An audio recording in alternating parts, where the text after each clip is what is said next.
Good afternoon. Welcome to today's broadcasting. This is Brother Mangani coming to you from Gospel Assembly Church, Kitwe. And we want to appreciate God that has given us this time once again, that we may be together as we go into the Word of God to learn of His ways. And before we go into today's service, I would like to invite every one of you that is watching locally and beyond to bow our heads in prayer as we approach to the throne of grace, that we may receive the wisdom and the Spirit of God to be upon us, that we may appreciate what the Word of God is saying unto us. Let us pray. Our dear Heavenly Father, God Almighty, want to thank and appreciate you. Father, we come before thee. We say thank you for this day. Thank you for the gift of life. Thank you for the good health. Thank you for this time that you have given us, Lord, to be here, Lord, to listen to thine word, to look unto thine word and learn of your ways.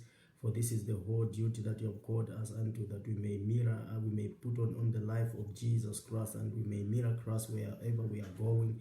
And Father, we pray that let your hand be upon us. Remember this church locally in the city of Kitwe. Remember the saints in their homes, wherever they are, those that are listening. Lord, give them the mind that they may be attentive and listen unto what you desire of them. Father, I pray for the brothers in the diaspora. I pray for the brothers in America, in Europe, and wherever else, Lord, in Asia, where this pandemic is raging, that, Lord, you may be with them, cover them underneath your wings, and may they find safety, Lord, under your hand, and may you touch them, may you embrace them wherever they are. We pray, Lord, that your Spirit may be upon them, and much more, Lord, preserve them, for they are our brothers, and we love them. And we ask, Lord, that your will may prevail in their midst, in the mighty name of Jesus Christ. Comfort those that have lost loved ones, for you are the greatest comforter, you are the greatest healer, and in everything, Lord, we leave it unto thee, for you know what is best for us. But we ask, Lord, through faith in Jesus Christ, that you preserve the lives of the precious saints. In Jesus' name we pray. Amen. Praise the Lord. Yes. Well, today I would like us to look for a lesson that shows us how that we need to die to self if we are going to bring forth fruits that are worthy of all acceptation before God. And today is the blessed day that the Lord has made. He has given us life. He has given us all that we desire and much more. This wonderful time that we may be nourished in the spiritual.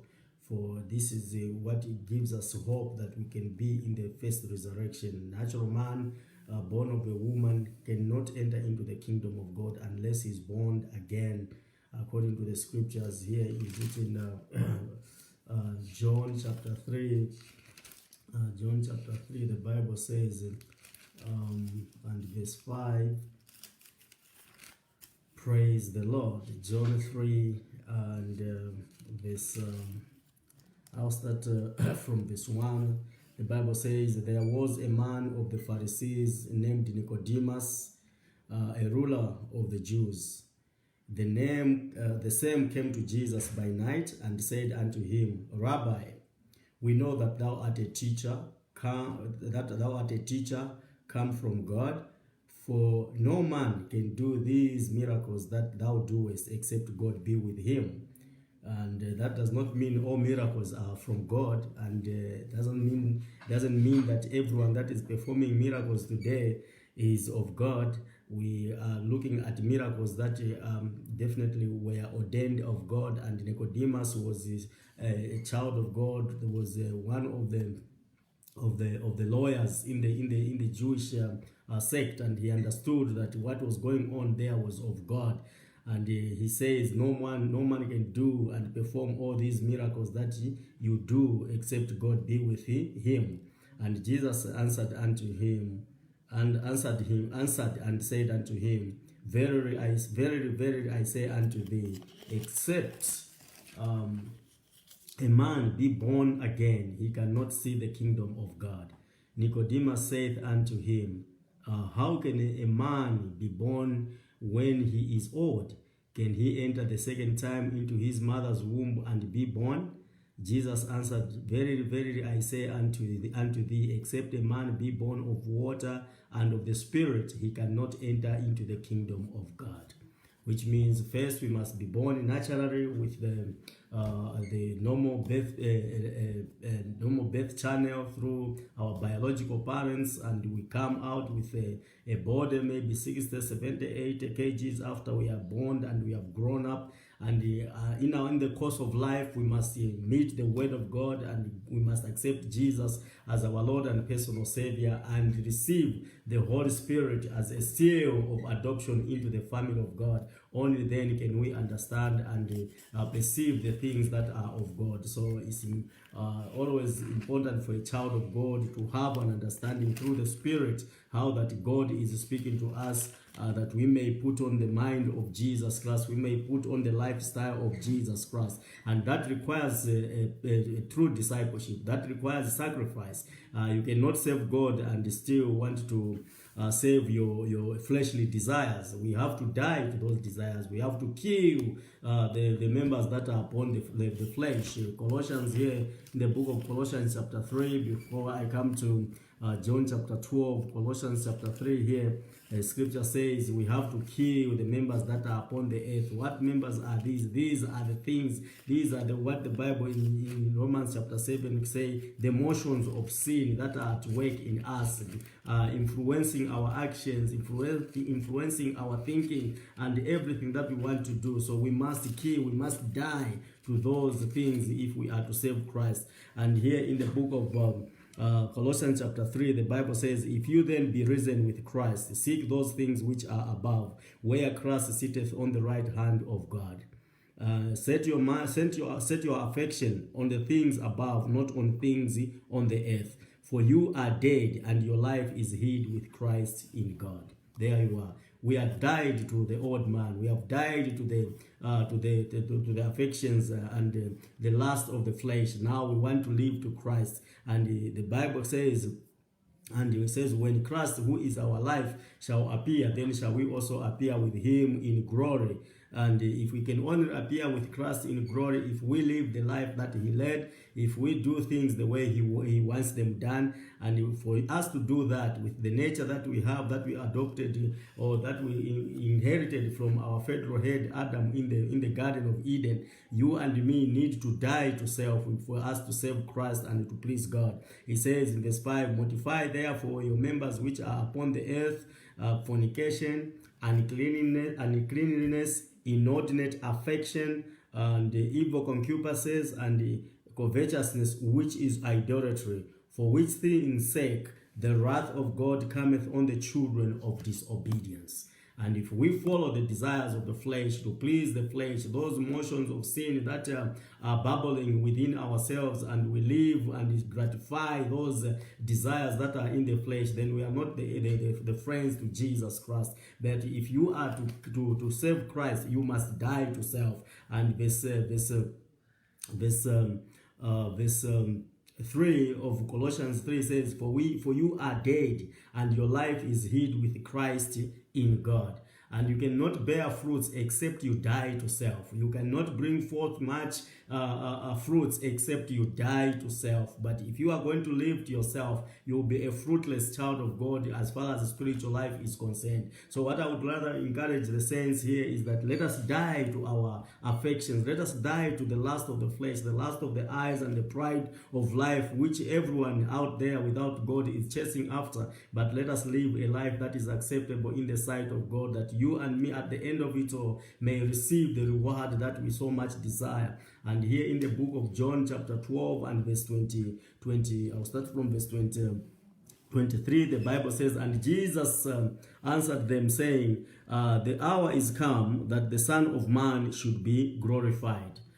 Here is an example on how Christ was to win the battle that he came here to do at this first advent. He had something that he was coming to do, and for him to fully accomplish and get the results of what he was supposed to have done at the first advent, he had to let go of himself. He had to empty himself and die, and so that he may bring forth many children. And the Bible says, very, very, I say unto you, except a corn of wheat fall into the ground and die, it abideth alone. But if it die, it bringeth forth much fruit. There you are. A child of God must die to self if you are going to save others, if you are going to win other souls unto God. And the scripture says here, Jesus had to die for us to be inherited or to be adopted, into the family of God. Had Christ not died, you and me would have been aliens from the family of God, would have still been wallowing up in our sinful nature, and enveloped in our hands was eternal condemnation, eternal death, where there was no hope of ever coming back to life. But since Jesus was willing to give up all that he had, to give up the very special thing, he emptied himself. He gave himself for us, that you and me at the end of it all may have life. And in that case, Christ dying on the cross meant that you and me had life. And the scripture says, he that loveth his life shall lose it, and he that hateth his life in this world shall keep it unto life eternal. And Jesus did exactly that. He had all the desire, he had all the power in his hand to choose not to die for you and me sinners, but he gave it up so that he may win unto himself brethren that are going to be with him in the kingdom to come, that is going to reign together, that are going to reign together with him in the kingdom to come. And you and me, if we are going to emulate Christ and make others follow us to church, make others admire who we are, then we must die to self. We are not going to live by pampering the flesh, giving it all that it desires. Well, then we can never be the disciples of Jesus Christ. Discipleship is quite costly, and it demands you dying to certain things, even when you feel like those things are so special to you. But if you are a disciple, you are going to abide, and you are going to be subservient and loyal to your master's call, and you are going to leave all those things, how much gratifying they may be in the flesh. But if you want to pursue the life that is of a child of God and live a spiritual life that is acceptable in the sight of God, then you are going to let those things die to self. That's why Colossians says, mortify therefore those things that are upon the flesh, and all those manners of evil motions that are roaring, that are bubbling in our bodies, those must be let go. We must not feed them, we must not pamper them, we must not give them food that they live, they become alive, but we must always live to strive to destroy them by not permitting ourselves or submitting or yielding to what the body or the flesh desires. And Jesus says, if we are to bring forth fruits, then we must die to self. And this is a very good example how that every seed that a farmer has, every seed that we are going, this is a planting season now in the southern hemisphere. Every farmer now is busy cultivating the land, and he is preparing seed, and those seed that he is preparing, if they remain in the hand of the farmer, or in that bucket or in that sack, they will still have done nothing to the benefit of the farmer. But when they are dropped into the ground and they are buried, they die, they lose the shape, so that life, that is the germ kernel that is inside there, may come forth, and when it grows, it will bring forth much fruit. Even so, to us, the shedding off of the outer shell and all those things that cover the germ kernel is like you and me shedding off the outer man, dying, causing the outer man to be lean, so that the inner man may flourish and grow and bring forth much life to the expectation that you and me may be in the kingdom to come. So except a seed falls into the ground and die, it remains alone. That's why there was need for our Lord and Savior Jesus Christ himself to give his life an offering, so that you and me now may be adopted through the death of Jesus Christ. His blood cleanses us from the guiltiness that we acquired through our federal head Adam in the Garden of Eden. So as saints at Kitwe, I need people that are going to be willing to die, people that are going to be willing to give up this life that is in this world and pick on their cross. Their cross is something that is working against the desires of their flesh. What is it that you want to do to pamper the flesh? But because you know the word of God does not permit, does not allow you to do that, you let go, and you, in doing so, that becomes your cross. That becomes something that is so difficult for you to do. Just like our Lord and Savior died that death on the cross cross so that he may win you and me unto himself. And the scripture says here in verse 25, says, he that loveth his life shall lose it, and he that hateth his life in this world shall keep it unto life eternal.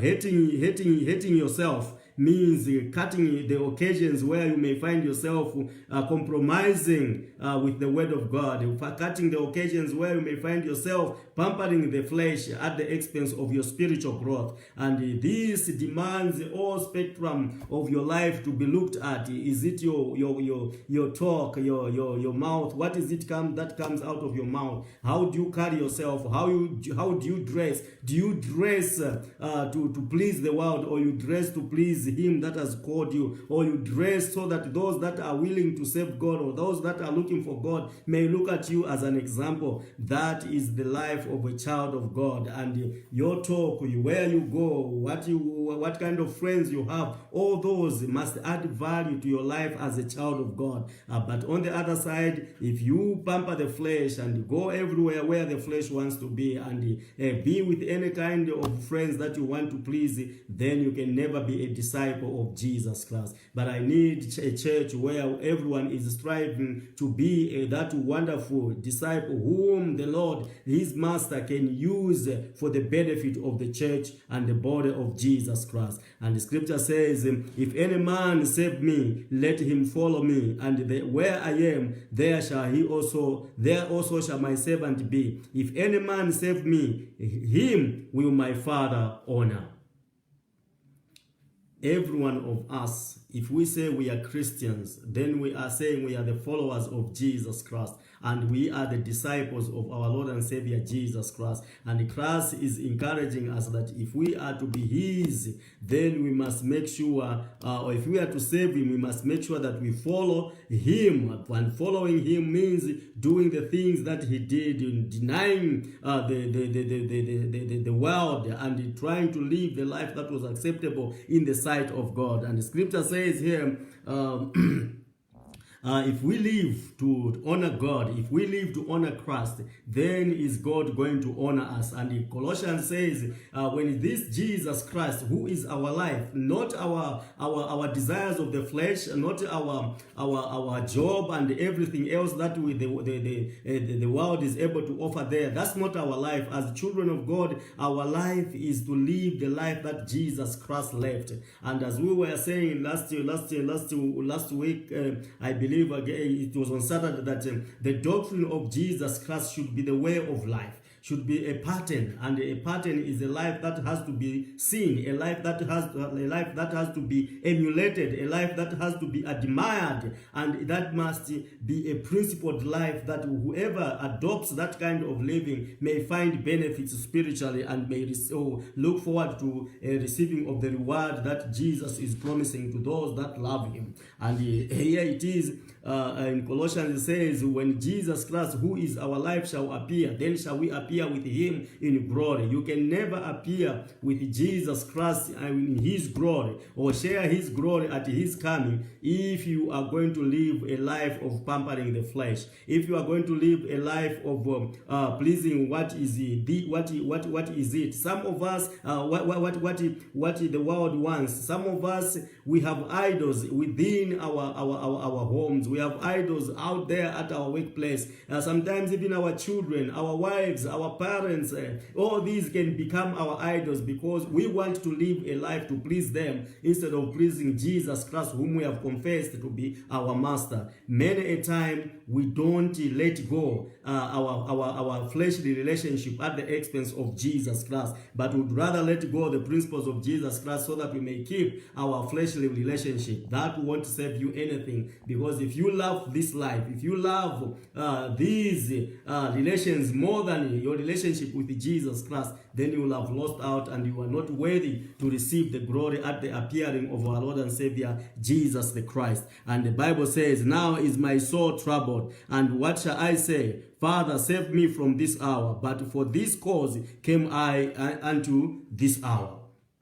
Jesus felt it. Jesus was in the boat like you and me, and he felt the pain, he felt the anguish, and it was so painful just to think of a time that he will never be in the existing and being in that good fellowship, sweet love with his Father, but he was going to be crucified and die and to be buried. That was so much troubling, and he thought if it were possible, let that cup pass. But the only way that cup would pass was for him to drink it, just like you and me. The only way that this cup of us should pass, which we may perceive to be very difficult, to be very traumatizing, is to take it and drink it. And what cup is this? This is the life that is demanded of you and me as children of God. Christ had to take that cup. He had to die on the cross. He had to take the sins of men so that you and me, our sins may be forgiven us, and we may be children of God, reconciled back unto Christ,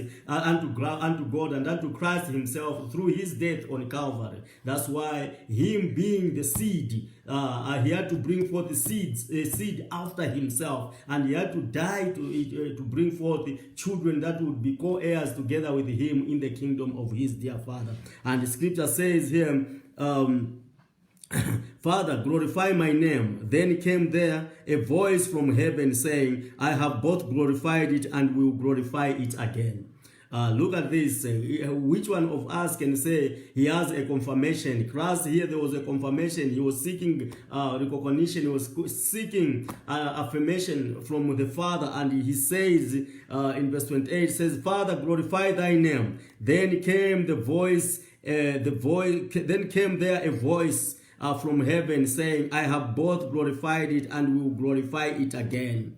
A child of God can glorify God through his conduct, through his obedience to his word, and looking unto those things that are expected of a child of God, living that life, and in doing so, you are glorifying Christ, and in glorifying Christ, you are glorifying the Father which sent him. Even so, Christ did glorify the Father through his obedience that he suffered, and in that he became obedient even unto death, and the death of the cross, which was so much a shameful death at that time in that particular part of the world in the Middle East, where the Bible says the case is everyone that hangeth on the tree, and Christ was willing to take up that shame upon himself to save you and me, and we put all our sins upon him, and he bore them on our behalf, that he should become our mediator, he should become our advocate, and he became the sacrificial lamb, and through his blood now, through his stripes, you and me have been healed from the sin of nature. You and me have been saved from the effects and the power of sin. And now we are children whom Christ has set free. And if we are free, let us now exercise ourselves in the word of God and live a life so that we may produce and bring forth fruits.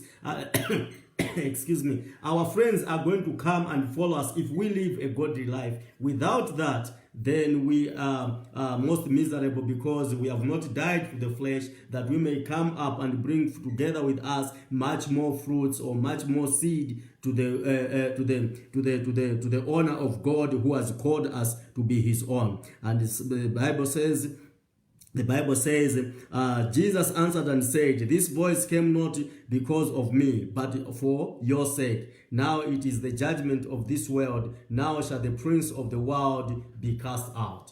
And what testimony do you have? Can you stand there and withstand the devil, and through your actions and prove that Jesus Christ is at work in thee, and the devil has no part in you? A child of God must strive to make sure that a devil has no part in his life. And when we live a godly life, when we die to self and strive to please him that has called us, you watch how that even those that are out there, they haven't found Jesus yet, they will be willing to follow us, to follow us, so that we may show them Christ. But if we live as the world lives, if we love the world and all the affections there of that of the flesh, then we can never be part of the team that Christ is going to use to bring forth glory unto himself. And the scripture says, it says, and I, if I be lifted up from the earth, will draw all men unto me. This he said, signifying what death he would die.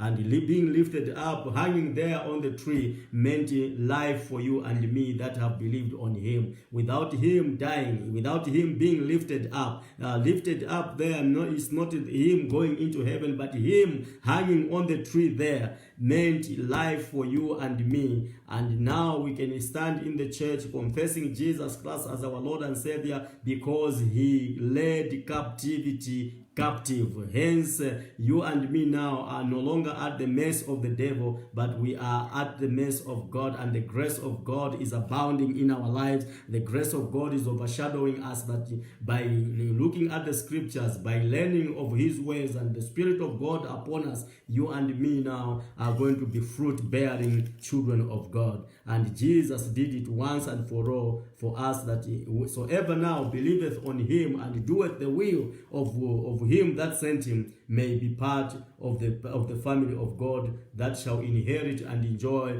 the privileges of the kingdom to come. And the Bible says, the people who answered him, we have heard out of the law that Christ abideth forever. And how sayest thou, the Son of Man must be lifted up? Who is this Son of Man?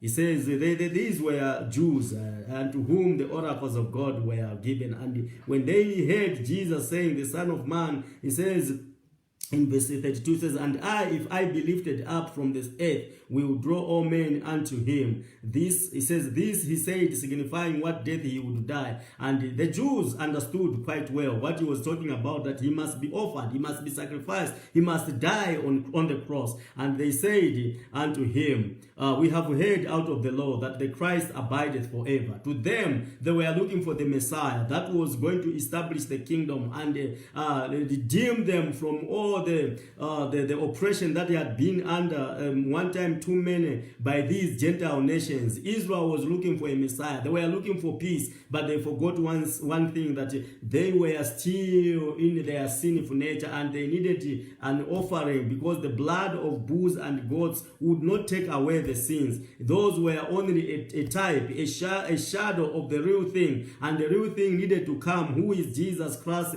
who is also referred to as the Lamb of God, slain from the foundation of the world. But the Jews were so quick, all they wanted was the establishment of the kingdom. That's why even his disciples asked him, says, wilt thou at this time restore the kingdom back to Israel? And they were looking for the restoration of the kingdom, where there will be no worries, where there will be no gnashing of teeth, where there will be no captivity under the Gentile nations. They will live in peace and inhabit their land and plow their fields and eat the fruits thereof. But they forgot one thing, that they needed first to be redeemed from the hands of the evil one. And they said, as far as we are concerned, what we know is that when the Messiah come, or the Christ, when Christ come, who is our Messiah, Christos, he must abide forever. And they said, and how sayest thou, the Son of Man must be lifted up? Who is this Son of Man? Then Jesus said unto them, yet a little while is the light with you. Walk while you have the light, lest darkness come upon you. For he that walketh in darkness knoweth not whither he goeth. While you have light, believe in the light, that you may be the children of light. These things spake Jesus, and departed, and did hide himself from them. The light of the world was in their midst. The Jews came and they were looking for the Messiah. Yet Jesus was the light of the world. That was the light that was to light the world. Here in the same book of John, chapter 1 and verse, starting from verse 3, I believe, these people, they were looking for the Messiah. They were looking for Jesus Christ, who was going to establish the kingdom. But when he came, they could not accept him. Just like you and me, we say we are Christians. We say we are the followers of Jesus Christ. But our actions deny him. What we do when we are alone in our homes and out there in society do not reflect the life of Jesus Christ. It goes to show that we have not died to self. We are not the seed, the kind of seed that has been planted into the ground and it rots there, and the germ kernel should shoot out, which is the life that is from above. And when that life shoots out and it grows in us, it shall bring us into glory. It shall bear fruits. Psalm 100, Psalm 60-fold, some 30-fold. And the scripture in John 12 says, except the corn of wheat falls into the ground and die, it abideth alone. But when it falls into the ground and dies, it bringeth forth much fruits. And we need those, that corn of wheat. You and me, as believers, as the elect, we are referred to as the wheat. And we must fall into the ground. And what ground are we falling to? Is it a fertile ground? When this word of God comes into us, is it bare? Is it causing us to bring forth fruits that are worthy? And you and me, as saints of God, we must apply ourselves to the word of God. We must humble ourselves. We must fall into the hands of God and let God work into us. We must break at the rock, which is Jesus Christ, and let him pick the pieces of us and model us into what he wants us to be. Without that, and if we are going to be rich in our ordinary, in our fleshly life, in our fleshly tabernacle, and denying the spiritual man the necessary food that it is to be fed on, then we are going to abide alone, and we are going to die, never to have a hope of coming back to life and share the glory of our Lord and Savior Jesus Christ. The Jews were looking for a Messiah, and they forgot that Jesus Christ had to die for their sins. He had to come to die. He came at the first advent as a suffering Messiah. He came at the first advent to be offered as a lamb. But now at the second advent, he's coming as a judge, as a righteous judge, to judge between his people and those enemies that are busy pampering the flesh. If you are going to be pampering the flesh and busy tending to the things of this world, you are going to receive the condemnation that is coming at the appearing of Jesus Christ. Verse 3 says, of John 1, talking about Jesus Christ being the light that lighteth the world. And when he came, these same Jews that are looking for the Christ was there and in their midst, and they rejected him. And the scripture says, all things were made by him, talking about Jesus. It says, were made by him, and without him was not anything made that was made. In him was life, and the life was the light of men. They were right in them claiming the coming of the Messiah. They were looking for somebody. They were looking for Christ who should come and redeem them and give them peace and give them hope and comfort them and secure their habitation and their inheritance. But when they were given the word of God, and the word of God was preached, and how they ought to relate to this Jesus Christ, they denied him. And the scripture says, in him was life, and the life was the light of men. And the light shineth in darkness, and darkness comprehended it not. The darkness here meant those people that were there, the Jews that were expecting the Messiah. They were in darkness in that they did not believe according to the word of God. They did not look at the scriptures like written in the book of Isaiah, saying, unto us a child is given, unto us a son is born, and the government shall be upon his shoulders. They did not look at the baby Jesus coming through the virgin birth that was prophesied by Isaiah. All they were looking forward to was a fully grown-up Jesus Christ who was coming in his glory to come and establish the kingdom. But that was at the second advent, for which you and me now also are partakers of the glory that shall be revealed only if we abide in his doctrine, we abide in his teaching and lifestyle. And the Bible says here, there was a man sent from God whose name was John. There was a messenger. God will never judge a people until he sends them a messenger to warn them and to give them information of what God is going to do in their midst. And if the people reject, then you cannot condemn or blame God for their rejection.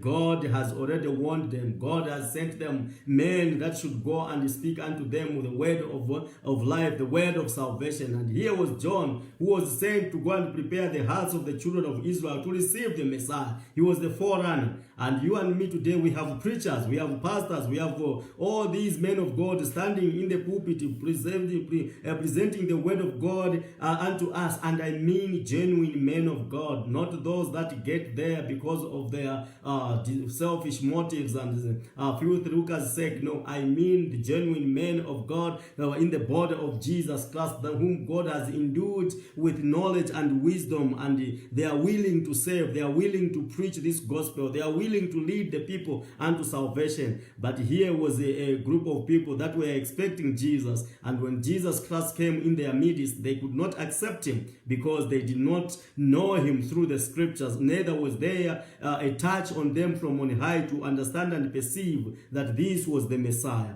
And it says the same, talking about John, came for a witness to bear witness of the light, that light which is Jesus, that all men through him might believe.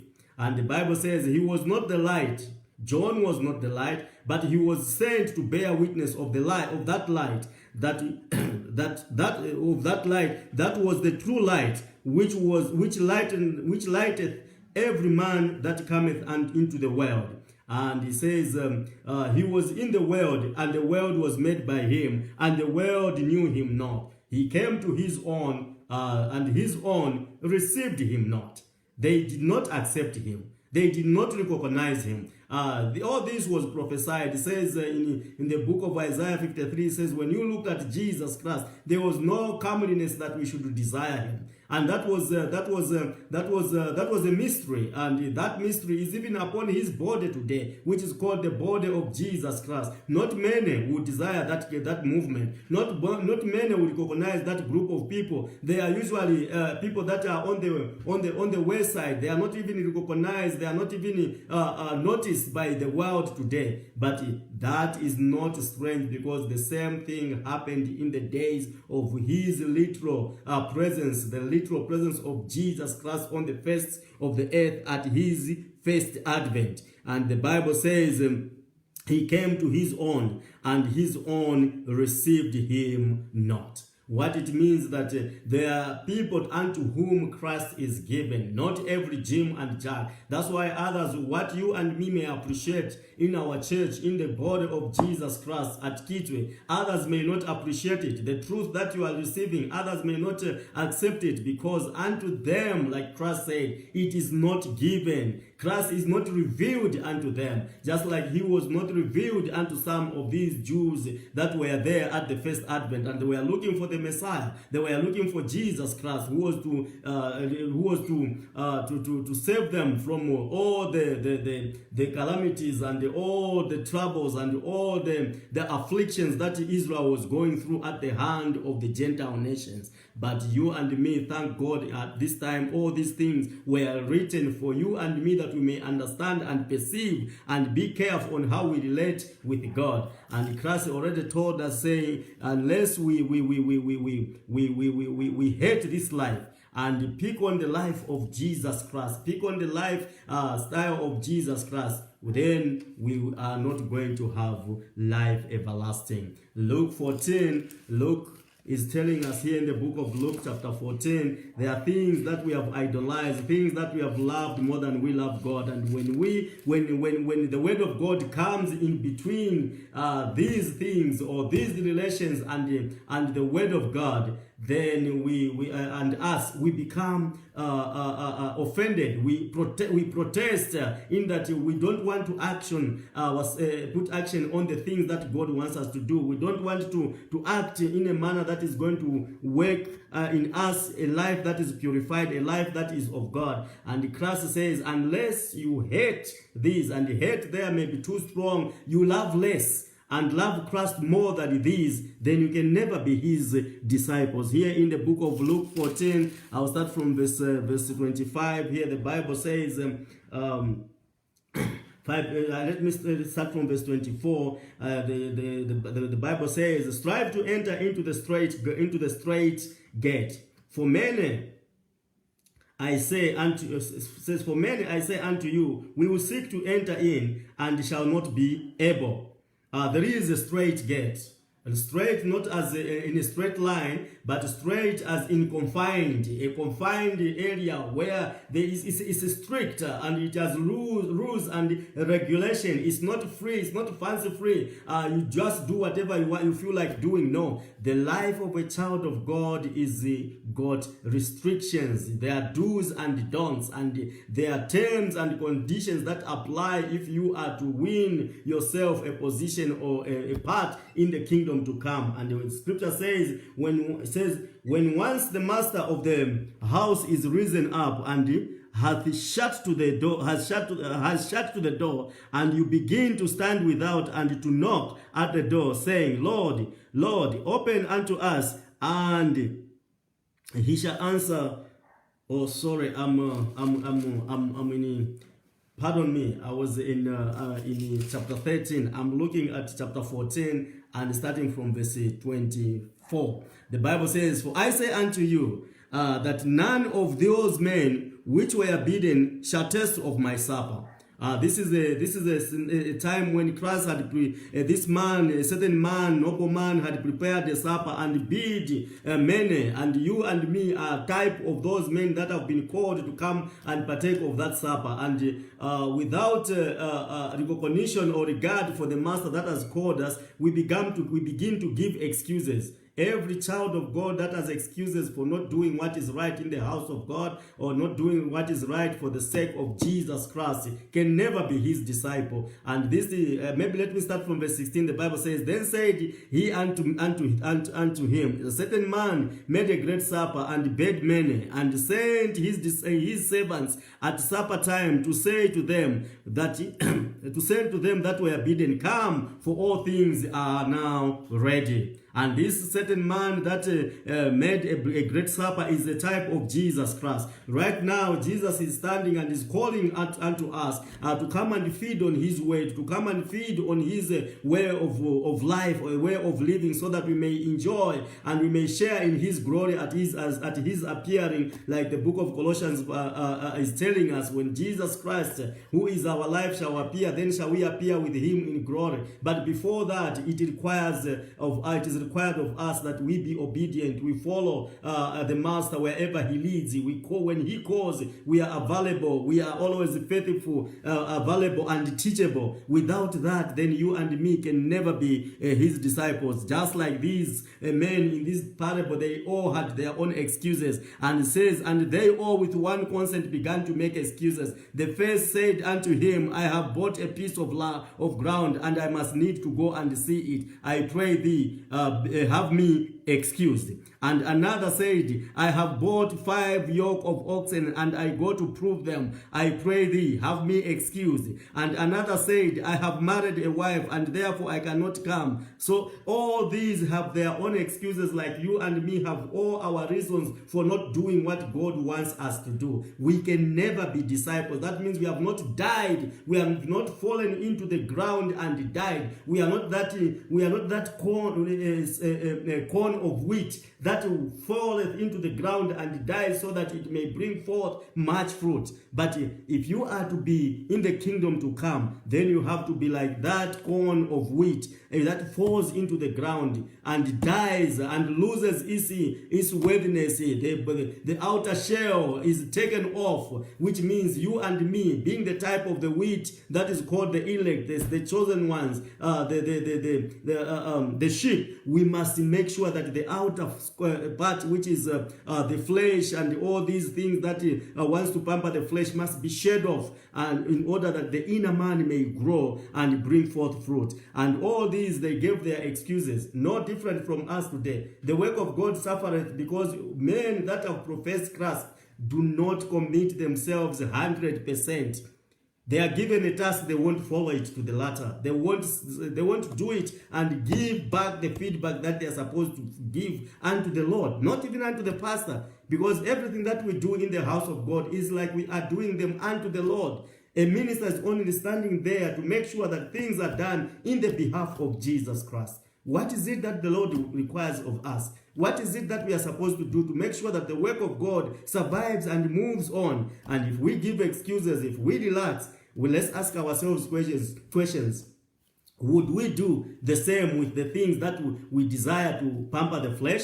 Would we do the same with our relations? Would we do the same? Would we do the same with our spouses, with our children, with our parents, with our everything? The lack of diligence to do God's work is what is showing us that there is no dying to the flesh. We have not died to the old man. We are still alive to the old man because we are still pampering those desires of the flesh. We are still interested in the relationships that are in the flesh. But I want to find a child of God who is prudent, who is apt when a duty calls. He's always there, or she's always there doing the will of him that has called him to be a disciple, or who has called her to be a disciple. These men were not diligent to come unto the master and hear what the master wanted them to do, and they gave excuses. And we must make sure that we are careful not to give excuses at the expense of the work of God. Let us find time to do what is right. Let us find time and please our master.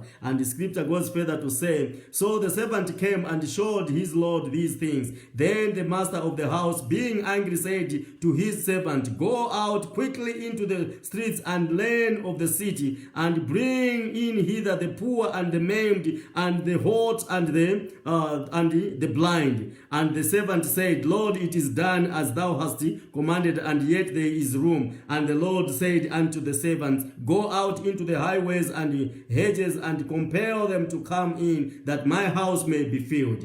And one thing so clear about the word of God is that it shall perform that which God has sent it forth for. All the negative part that we are going to experience is us that are going to suffer at the end of it all. But those whom God wants to save him, those whom God wants to be in the kingdom, are definitely going to do the will of the Father. They won't give excuses. They are going to die. They will be like that corn of wheat that falls into the ground and dies to itself so that it may bring forth much fruit. We cannot save Christ and at the same time we want to pamper our flesh. We cannot save Christ and at the same time we want to save mammon. We have to choose which side we have to be. We can never be lukewarm. The book of Revelation tells us you are neither warm nor cold. But I would rather that you be either cold or warm. So which side are you as a child of God? So let us wake up and do the work of a child of God, the work of a disciple of Jesus Christ. And the scripture says here,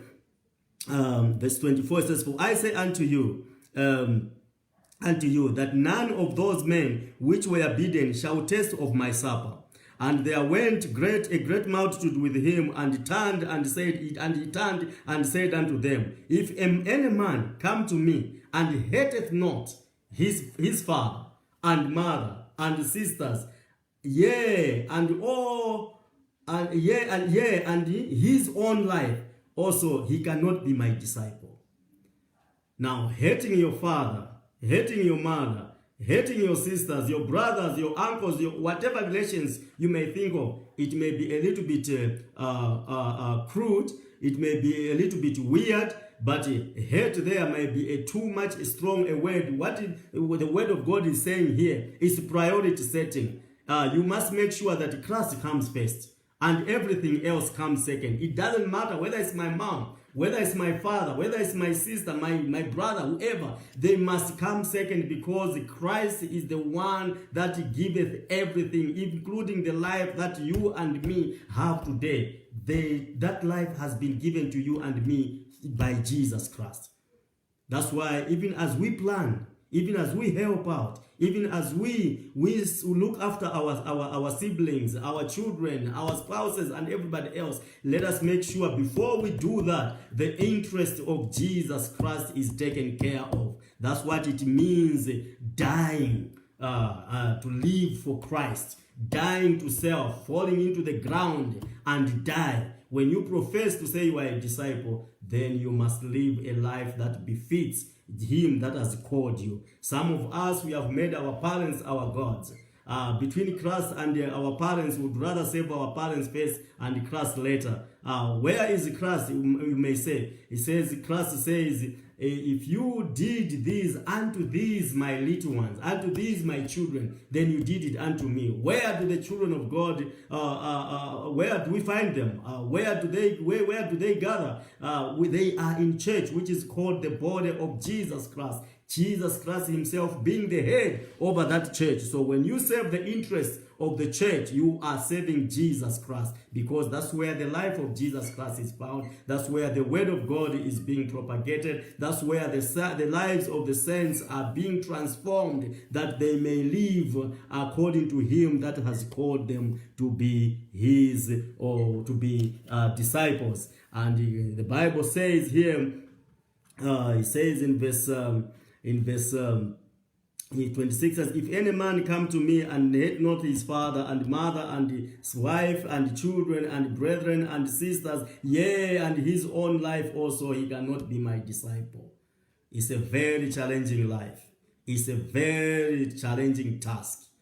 If we look at this, we would rather buy food for the children and let the work of God lie in ruins. We would rather buy, like this festive season, send our children for parties and contribute even for our own selves, so that we go and have fun, whilst the work of God lies in waste. We are not saying don't you have something to please yourself. Don't you do anything that is going to make yourself feel good. No, that is acceptable. God even allowed it. There was a time when we even look at like the lesson that we have been looking at in church these past weeks of tithes. There was one of the tithes that was just given for them, the children of Israel, or you and me, if you like, to go and enjoy ourselves, to do anything, to eat and have merry in anything that we desire to have. There was nothing wrong in that, but that was after they had taken the interest of God first. There was sufficiency in the house of God. They did the work that God wanted them to do, and after that, now they had to attend to their own desires of the flesh. But that was not that every desire that you desire to do was acceptable. No, you have to do those things to yourself that are acceptable in the sight of God. You cannot go fornicate, you cannot go drinking, because the word of God said no. A tithe, there was a second tithe that was given, that was used so that you and your family, or those that of your family, would go and have a good time. But you and me now, we need to take care of the interest of God, and taking care of the interest of God means dying to self. We have to fall into the ground and die. Only then are you going to be able to speak to somebody, and somebody would want to be willing to follow you, because he has seen something in you that he hasn't seen in himself or herself. That's if we don't do that, that's why we find that we fail to bring other saints or other sheep to church. But Christ says, other sheep I have, which are not of this fold, them too I must bring. So as saints, let us work to make sure that we bring saints by showing that we are children that have died to self. And verse 27 says, and whosoever doth not bear his cross and come after me cannot be my disciple. For which of you, intending to build a tower, sitteth not down first and counteth the cost, whether he have sufficient to finish it? Which means working and following and doing the work of a disciple of Jesus Christ is costly. There is no cheap discipleship. Discipleship is not cheap at all. You have to count the cost. And the cost that you are going to incur is dying to yourself, dying to the flesh, dying to the world, so that you may live to Christ. And it's not easy, because the world wants you there. The world will notice you there. The world will propose certain things there, but you've got to die to self. If we are going to have a church here, we need saints that are going to die to self, saints that are willing to live to Christ. And the scripture says, lest happily after he hath laid the foundation and is not able to finish it, all that behold it begin to mock him, saying, this man began to build and he was not able to finish it.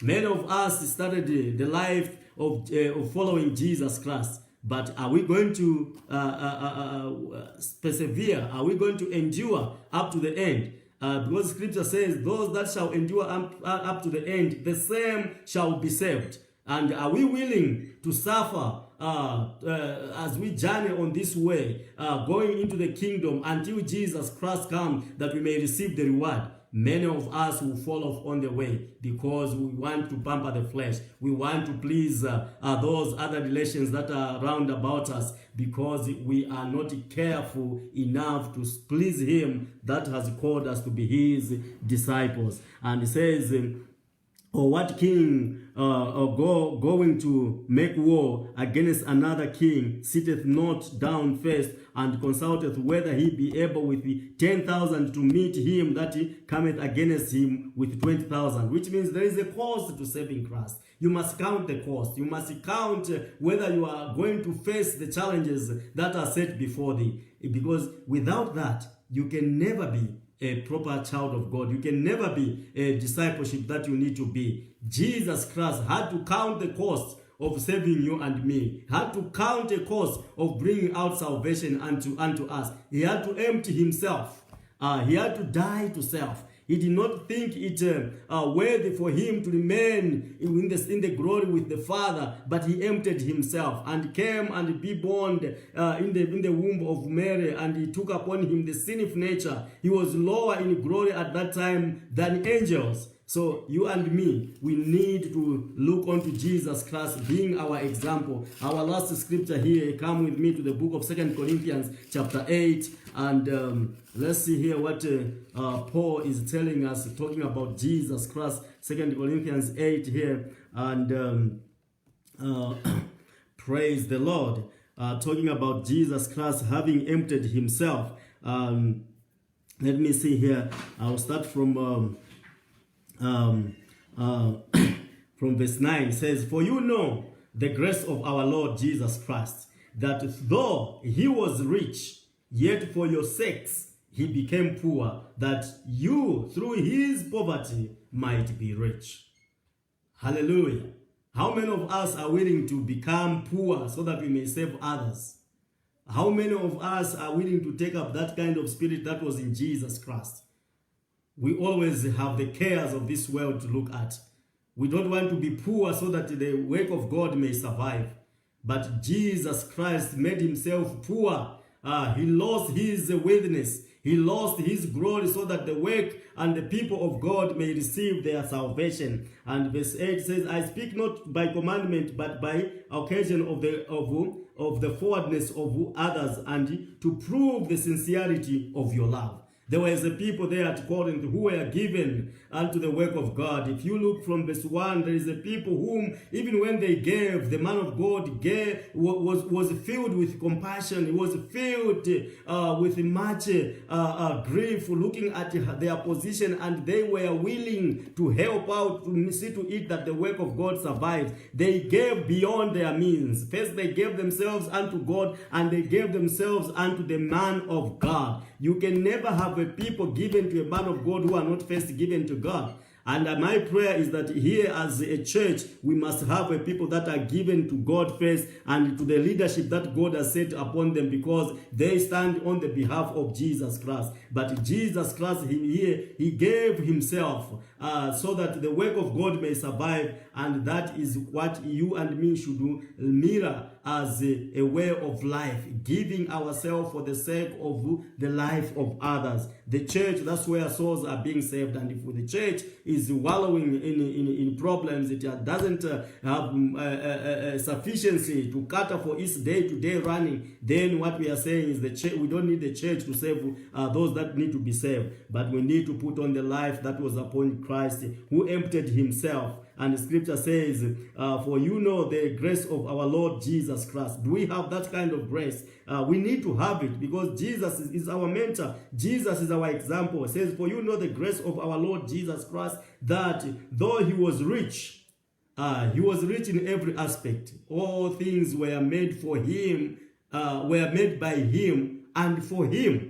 Which means all the expanse, the earth and the fullness thereof, all things actually have been placed under the foot of Jesus Christ. They are delivered unto Jesus Christ. That's how rich he was. But at one time he left that glory. and came and emptied himself and died a shameful death, so that you and me may be brought back into the family of God, redeeming the souls that were lost through the first Adam. And by dying on the cross, he brought us back into the family of God. We were bought back. We were redeemed. To redeem means to buy back. That which you originally lost, it belonged to you, but you lost it, and you have to pay a higher price for you to get back that which you lost. And Jesus did just that, and he managed to do that because he emptied himself. He did not think equality with God a thing to be grasped, but he emptied himself, and he came and he died for you and me, so that you and me may have life and have it abundantly. So let us exercise ourselves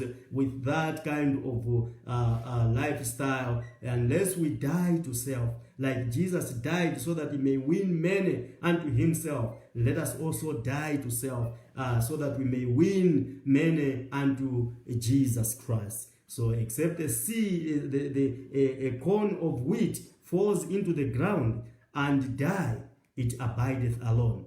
And you are the corn of wheat. You are the elect. You are the sheep. You are not the tare. You are a sheep. You are not a wolf. You are a sheep. You are not a goat. You are a sheep. You are not a tare. You are a wheat. And you as a wheat, let us fall into the ground and die, and be expected to bring much more fruits. So, sense of God, my encouragement is, let us think upon John 12 and verse 24, going down there. Unless a seed or a corn of wheat falls into the ground and die, it abideth alone. And dying there means you putting the things of Christ first before any other thing, before even our own life. Because if we love our life in this world, we are going to lose it. But if we lose our life, we hate our life now by putting stringent measures not to do this, not to go there, not to take ourselves to that place, not to pump ourselves with all the desires of the flesh, and not giving room to the emotions of sin that are raging in our mortal bodies, according to Romans chapter 7, then in doing so, we will have killed the flesh. We will have given no occasion for sin. And by doing so, we will have died to the flesh. We will have died to this world. And in dying to this world, the scripture says we are going to bring forth much fruit. So I look forward to a wheat in my church that is going to fall into the ground and die, so that it may bring forth much fruit. Amen. God bless you and have a wonderful evening. Shalom, shalom.